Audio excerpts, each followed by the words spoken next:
오늘 말씀 마태복음 11장 2절로 6절의 말씀, 주제가 복음을 통한 회복의 역사에 대해서 함께 살펴보고자 합니다. 인간의 육체와 정신은 무한대가 아닙니다. 특정한 상황이 되면은 한계를 느끼고 낙심하게 됩니다. 그리고 좌절합니다. 우리는 그와 같은 것을 미연에 방지하기 위해서 사람들은 육신의 휴식을 원하기도 하죠. 특히 마음의 이 피로함을 방치하게 되면은 육체, 즉 질병까지 얻게 되는 것입니다. 그래서 하나님은 우리에게 먼저 본을 보이셨습니다. 유기를 말씀으로 세상의 모든 것을 창조하시고 일곱째 날 당신께서 안식하셨습니다. 그리고 인간에게만 안식을 허락하신 것이 아니라 이스라엘 백성들 농사법에도 보면은 6년 동안은 땅에서 열심히 수확을 거두지만은 7년째에는 1년은 휴경하도록 했습니다. 땅에 안식을 주었던 것입니다. 이유는 무엇입니까? 원래의 성질을, 원래의 땅의 성질을 회복하기 위해서. 그래서 레위기 25장 3절로 4절에서 분명히 얘기하고 있듯이 육신과 땅의 안식은 무엇을 의미합니까? 회복을 뜻하는 것입니다. 회복의 뜻이 바로 이것이죠. 원래 상태로 돌이키다. 원래 상태를 되찾자. 오늘 주제가 복음을 통한 회복의 역사라고 했습니다.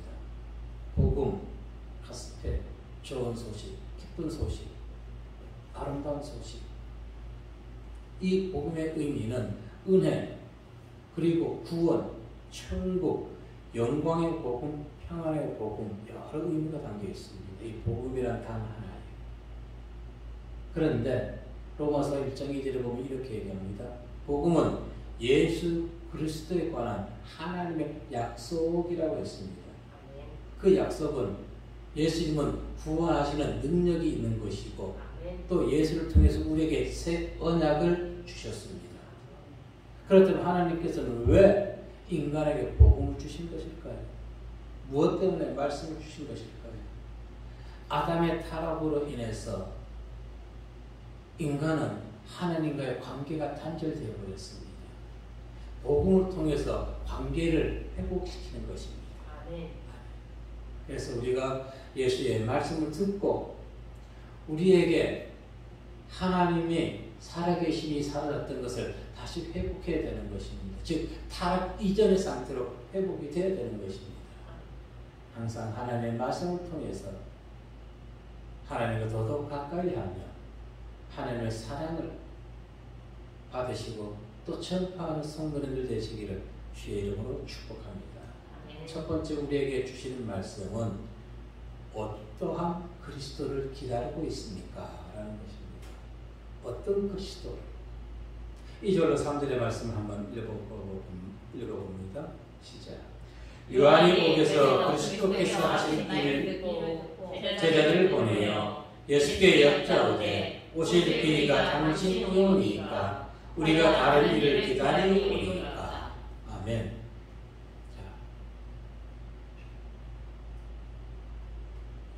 요한이 자신의 제자를 예수님께 보냅니다. 왜? 옥에서 주님에 대한 소식을 들었기 때문에. 그래서 오실 그이가 당신입니까? 아니면 우리가 다른 사람을, 다른 구원자를 기다려야 합니까? 근데 요한이 어떤 자였습니까? 자신이 직접 요단강에서 예수님께 불세례를 주면서 무엇이라고 얘기했습니까? 세상 죄를 구할 그리스도 구원자라고 했습니다. 하나님의 어린 양이라고 많은 자들에게 공표했습니다. 그랬던 그가 지금 왜 의구심, 주님에 대해서 의구심을 갖고 있는 것일까요? 그것은 요한이 생각했던 예수와 그리고 지금 현재 예수님의 행함을 보면서 차이점을 느꼈기 때문에 그렇습니다. 내가 원하는 예수가 아니었기 때문에. 내가 원하는 예수. 세례 요한뿐 아니라 대부분의 성도들이 자신의 생각과 가치관에 의해서 예수를 내 틀 안에, 내 생각의 틀 안에 가두어 놓습니다. 그리고는 이 가두어 놓은 예수를 내가 종 부리듯이 움직이게 한다는 것입니다. 이렇게 해주세요, 저렇게 해주세요. 그 예수님의 뜻을 들을 생각을 하지 아니하면서 내 뜻을 오히려 예수님께 주입시켜버리는 것입니다. 예수님 당시 유대인들이 예수님을 배척한 것도 이와 같은 것입니다. 그들은 예수님의 이적과 기사의 권능을 보면서 이스라엘의 육적인 왕으로 세우려고 했던 것입니다. 그래서 로마의 압제에서 그들을 해방시켜 줄 능력의 왕으로 생각했던 것인데, 세례 요한이나 당시 유대인들은 그러와 같이 믿었던 예수가 행함을 보니까 자기들의 원함대로 이루어지지 아니한다는 것입니다. 자신들의 생각대로. 그러나 분명히 알아야 될 것은 예수 그리스도, 그분은 참된 우리의 구원자라는 것입니다. 사람들이 예수를 믿지 않는 것은, 믿다가 실족하는 것은 육신의 것을 이루어주지 아니하기 때문에 실망하는 것입니다. 그러나 예수님은 육신의 것은 후퇴할 수밖에 없다 하셨고, 날로 무엇이 새로워져야 된다고 말씀하셨습니까? 영이 새로워져야 되는 것입니다. 영. 그런데 우리는 보이는 것에만 집착합니다. 사도행전 4장 12절 말씀에 보니까 읽어봅니다. 시작. 다른 이로서는 구원을 받을 수 없나니 천하 사람 중에 구원을 받을 만한 다른 이름을 우리에게 주신 일이 없으리라 하였더라. 아멘. 그래서 사도 바울은 곳곳을 다니면서 예수가 곧 하나님이 보내신 진정한 그리스도, 즉 구원자라고 데살로니가와 베레아를 다니면서 가끔씩 전파했던 것입니다. 사도행전 17장 2절과 3절에 보니까 시작. 바울이 자기의 관례대로 그들에게 들어가서 새 안식일에 성령을 가지고 강론하며 뜻을 풀어 그리스도가 해를 받고 죽은 자 가운데서 다시 살아나야 할 것을 증언하고 이르되 내가 너희에게 전하는 이 예수가 곧 그리스도라. 아멘. 아멘. 만물의 창조 주신 하나님께서 보내신 구원자는 오직 예수 그리스도일 뿐, 예수님 이외에 그 어떤 구원자도 없음을 우리는 믿어야 할 줄로 믿습니다. 디모데전서 2장 5절에서 보니까 시작. 하나님은 한 분이시요 또 하나님과 사람 사이에 중보자도 한 분이시니 곧 사람이신 그리스도 예수. 아멘. 우리의 구원자 예수. 그러면은 세례 요한이 자신의 제자들을 주님 보낸 이유는 무엇입니까? 지금 헤롯이 어디에 있습니까? 요한이 어디에 있습니까? 세례 요한이 헤롯을 비난해가지고 당시 사해 동편에 있는 마케루성 토굴에 갇혀 있는 상태였습니다. 세례 요한의 믿음을 폄하하고자 하는 것이 아닙니다. 세례 요한이 제자들을 주님께 보내서 우리가 다른 일을 기다려야 됩니까? 왜 그와 같은 주님에 대한 의구심이 들었을까요? 문제는 이것입니다. 사람이 아무리 믿음이 좋다고 한다 할지라도 내가 어려운 환경에 처하게 되면 믿음이 점점 쇠약해진다는 것입니다. 그것을 보자는 것입니다. 오늘 본문 이후의 말씀에서 예수님께서 분명히 얘기했습니다. 세례 요한보다 이 땅에서 큰 자가 없다고 그를 칭찬했습니다. 그러한 자도 환경에 의해서 낙담하게 된다는 것입니다. 하물며 우리는 어떨까요? 세상 욕심, 죄악 가운데 태어난 우리, 갈등하지도 않습니다. 가차없이 예수님을 떠나버리는 것입니다. 신명기 33장 29절의 말씀에 보면은 시작. 이스라엘이여 너는 행복한 사람이로다. 여호와의 구원을 너같이 얻은 백성이 누구냐. 그는 너를 돕는 방패시요 내 영광의 칼이시로다. 내 대적이 내게 복종하리니 내가 그들의 높은 곳을 알아보리로다. 아멘.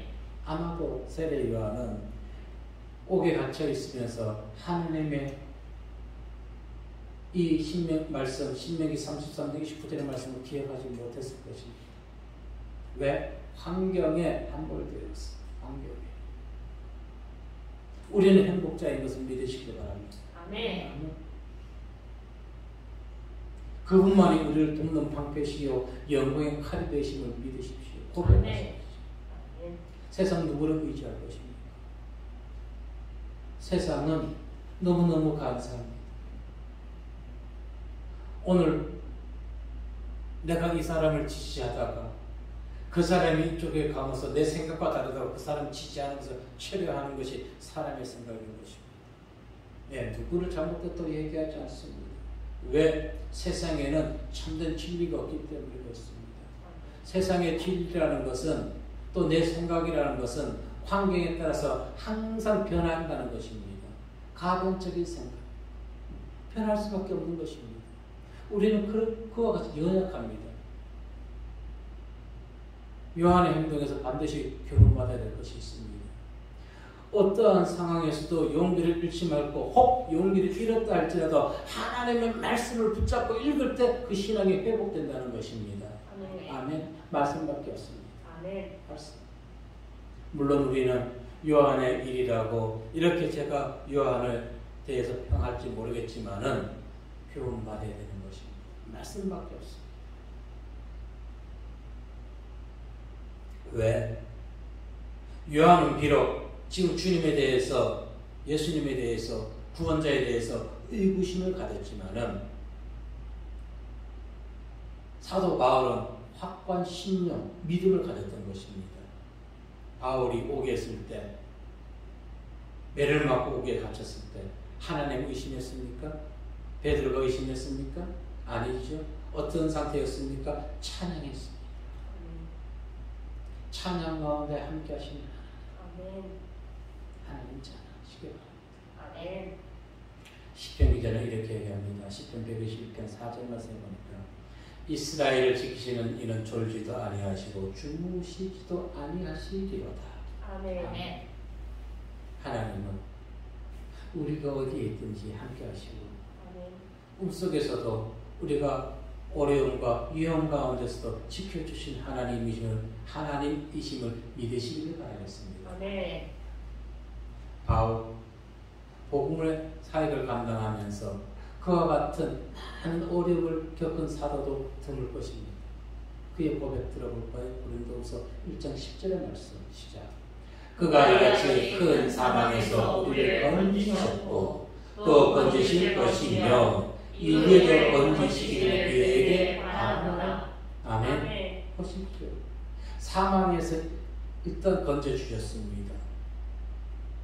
그럼 앞으로도 건져줄 것이며 우리가 위험에 처해 있을 때마다 그분은 우리를 건져주신다는 것을 바울은 확실하게 믿었던 것입니다. 아멘. 우리에게 이와 같은 믿음, 바울과 같은 믿음이 있어야 될 줄로 믿습니다. 아멘. 오늘날 한국교회 분명 고난 가운데 있습니다. 고난입니다. 수차례 말씀드렸지만은 코로나19 방역 차원이라는 미명하에 교회 예배를 방해하고 탄압합니다.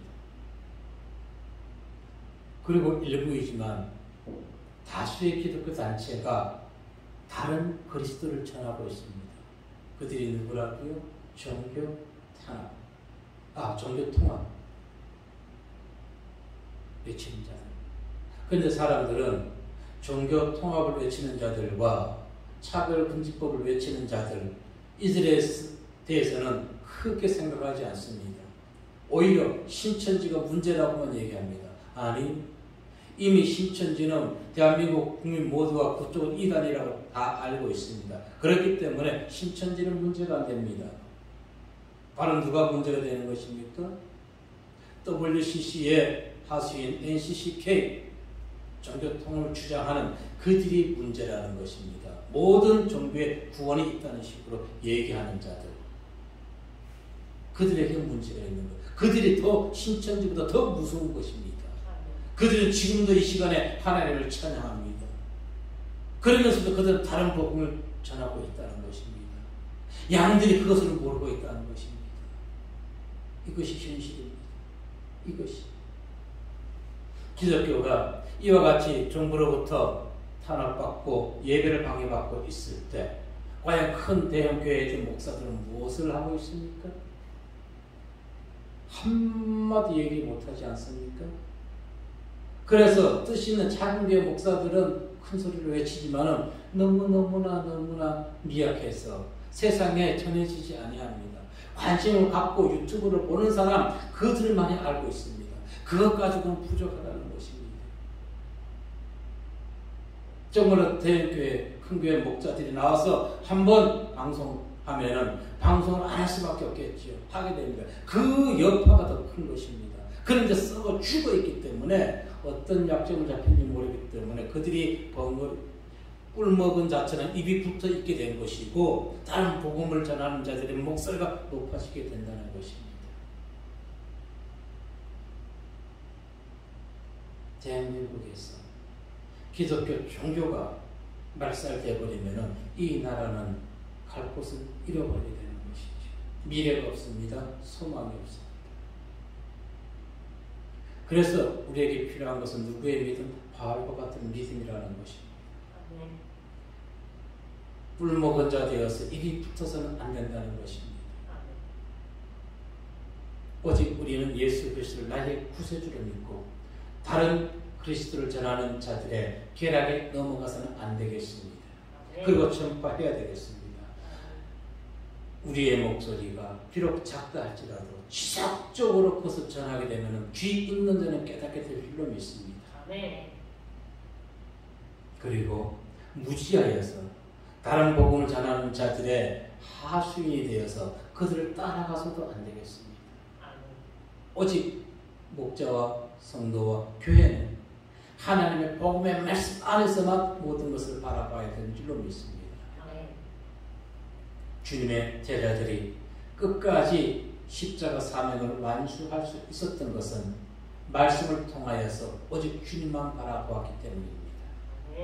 세상 권력에 아부하지 않고 그들에게 무릎 꿇지 아니했기 때문에 끝까지 그리고 오늘까지 우리에게 복음이 전해져 오는 것이고 우리는 이와 같은 복음을 또 후대에게 전해야 될 사명을 가진 자들 말씀으로 연약해진 심령을 회복하시는 성도님들의 신앙 되시기를 주의 이름으로 축복합니다.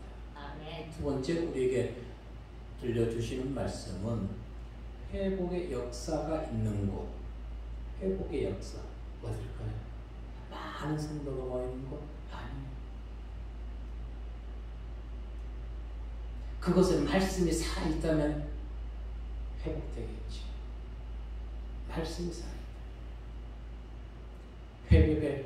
회복의 역사는 말씀으로 돌아가는 것뿐입니다.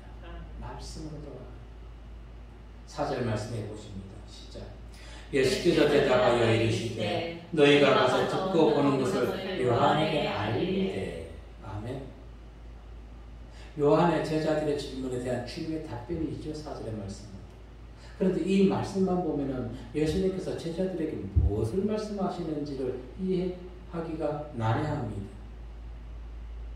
그러나 주님께서 이 말씀을 제자들이 가는 것은 구약의 말씀의 성취를 이루는 것이라고 얘기해 주고 있는 것입니다. 이사야 35장 4절로 6절의 말씀 보면은 시작. 겁내는 자들에게 이르기를 굳세어라 두려워하지 말라. 보라 너희 하나님이 오사 보복하시며 갚아주실 것이라. 하나님이 오사 너희를 구하시리라 하라. 그때의 맹인의 눈이 밝을 것이며 못 듣는 사람의 귀가 열릴 것이며 그때 저는 자는 사슴같이 뛸 것이며 말 못하는 자의 혀는 노래하리니 이는 광야에서 물이 솟겠고 사막에서 시내가 흐를 것입니다. 아멘. 믿음 좋았던 세례요한. 그도 육신이 탄압을 받고 행동에 억압을 받자 믿음이 연약해졌습니다. 즉 옥에 갇혀 있으므로 헤롯을 겁을 내었던 것입니다. 그래서 그의 믿음은 굳세지 못했습니다. 권력자들을 두려워했습니다. 그러나 주님은 성경의 말씀을 인용해서 분명히 말씀해 주셨습니다. 겁내는 자들아 굳세어라 두려워 말라. 하나님이 오서 보복하시며 갚아주실 것이라. 아멘. 아멘. 이 땅에서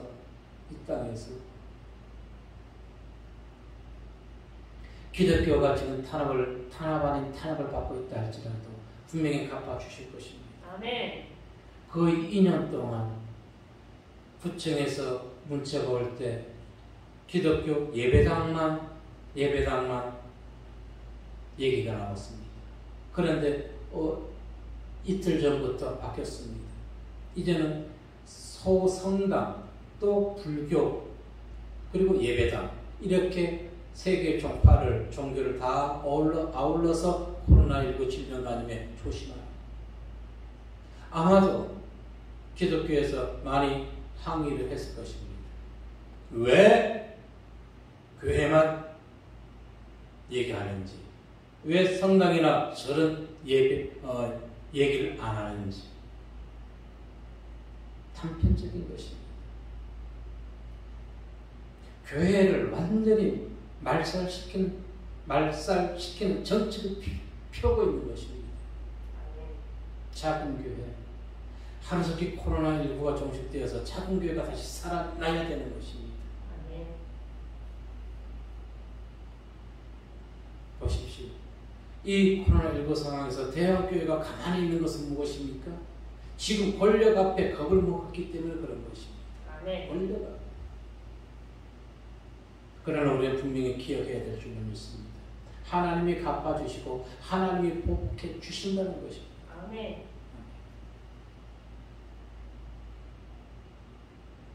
지금 얼마나 세상이 잘못되어 있습니까?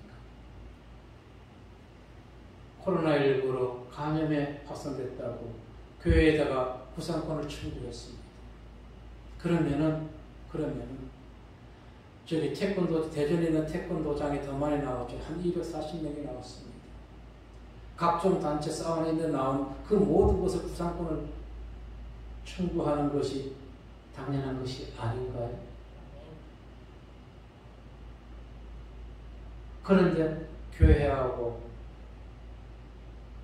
이태원에 어떤 그 두 군데만 했더라고요. 법이 이래서 잘못되었다는 것입니다. 형평성을 잃었다는 것입니다. 공의가 없고 정의가 없다는 것입니다.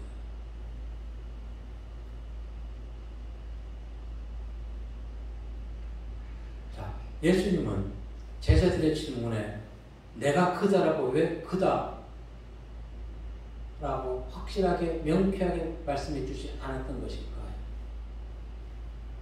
이유는 오늘 말씀을 들은 제자들 그리고 그 들은 말씀을 세례 요한에게 전함으로 인해 가지고 그들을 깨닫게 해주기 위한 것입니다. 어떻게?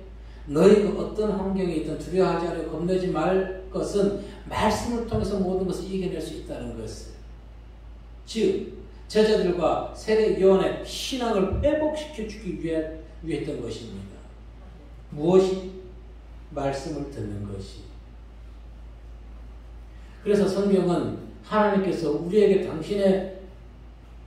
당신을 보여주기 위해서 수천 년간 걸쳐 준비하셨다고 하셨습니다. 이사야 40장 21절의 말씀에 보니까 시작. 너희가 알지 못하느냐? 너희가 듣지 못하였느냐? 태초부터 너희에게 전하지 아니하였느냐?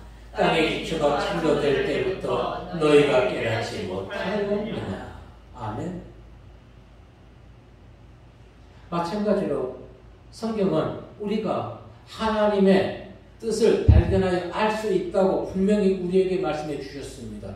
하나님의 뜻을 알 수 있는 것은 다른 데 있는 것이 아닙니다. 오직 성경 말씀밖에 없습니다. 디모데후서 3장 16절에 보면은 바울은 이렇게 얘기합니다. 모든 성경은 하나님의 감동으로 된 것으로 교훈과 책망과 바르게 함과 의로 교육하기에 유익하니. 아멘. 성경을 통해서 우리가 의로운 사람이 될 수가 있는 것입니다. 성경을 통해서 나의 잘못을 깨닫게 되는 것입니다.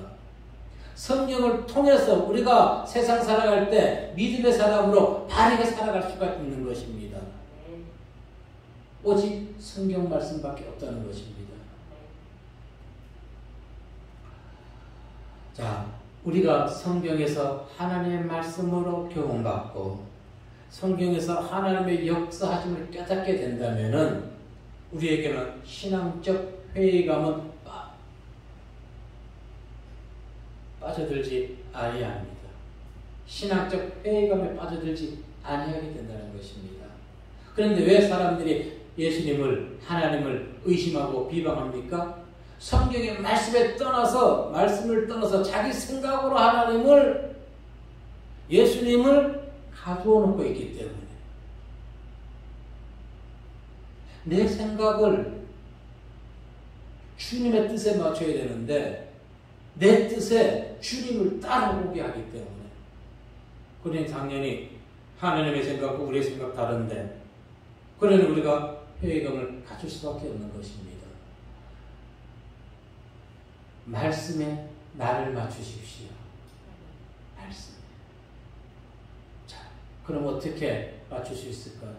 예를 들어서 이스라엘 백성들의 출애굽 사건을 우리는 어떻게 삶에 적용시키고 받아들여야 되는 것일까요?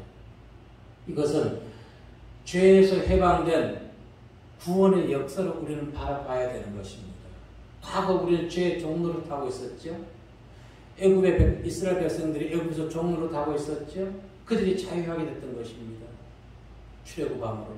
우리는 죄에게 종로를 하다가 예수 믿음으로 이제는 죄에서 자유하게 됐던 것입니다.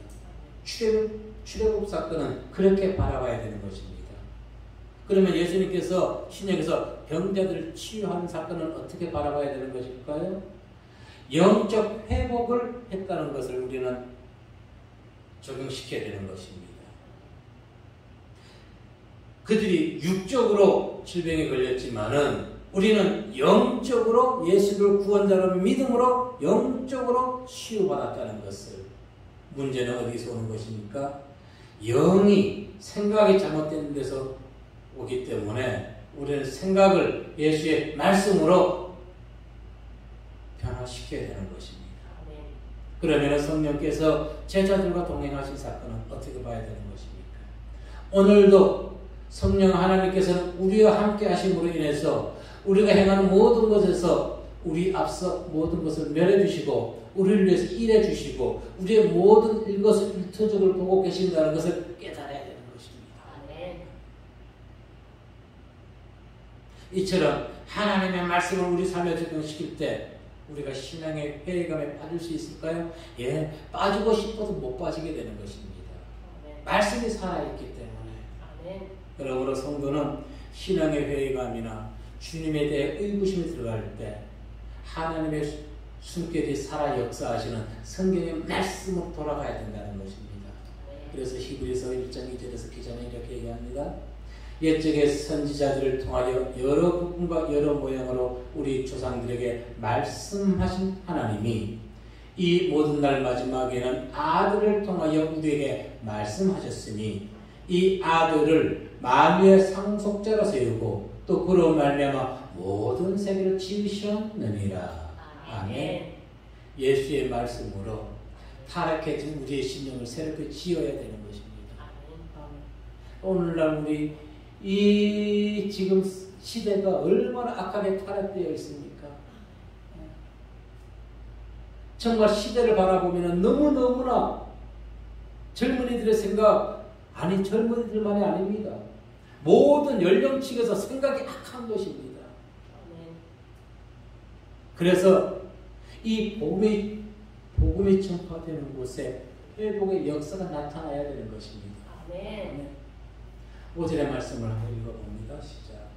맹인이 보며 못 걷는 사람이 혀를 올려 나병 자가 깨끗함을 만들며 못 듣는 자가 들으며 죽은 자가 살아나며 가난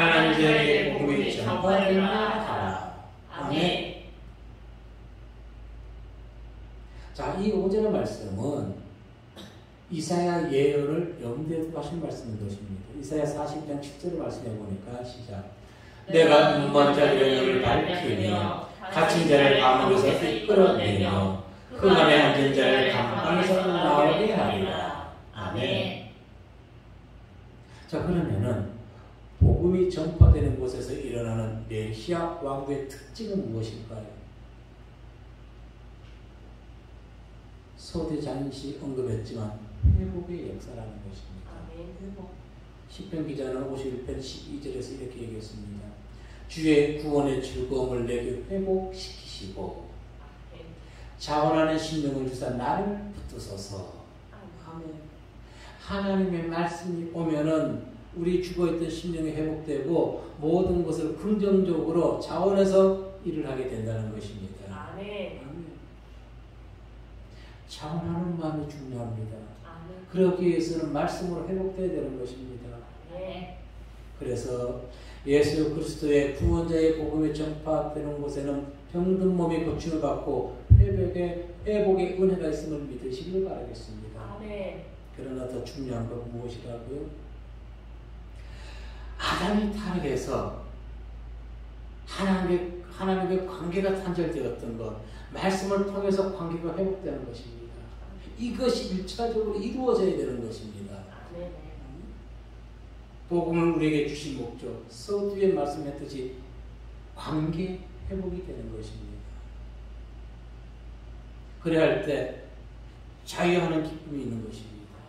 죄에서 사함받았다는 그것보다 더 좋은 소식이 어디에 있을까요?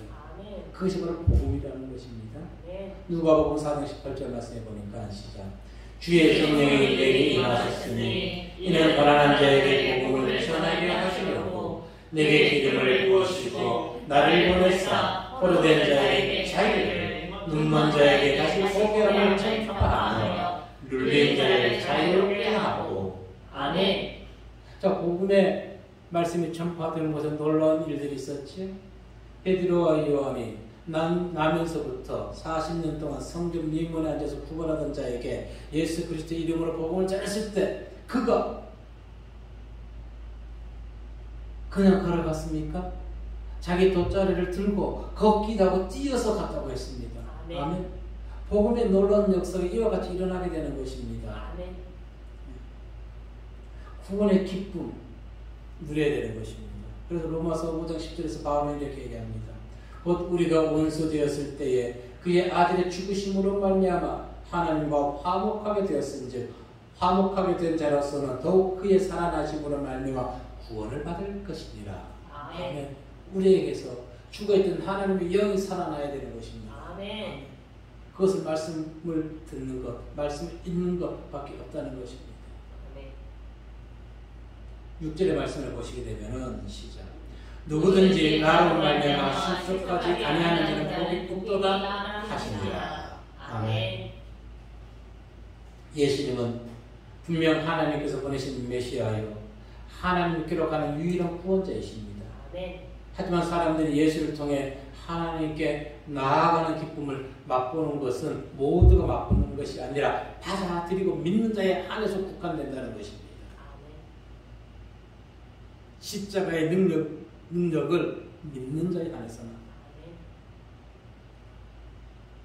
그런데 오늘날 이 십자가의 능력을 전하면서도 다른 복음을 전하는 자들이 있지요. 네, 있습니다. 이런 자들에게 베드로전서 2장 28절에서는 이렇게 얘기합니다.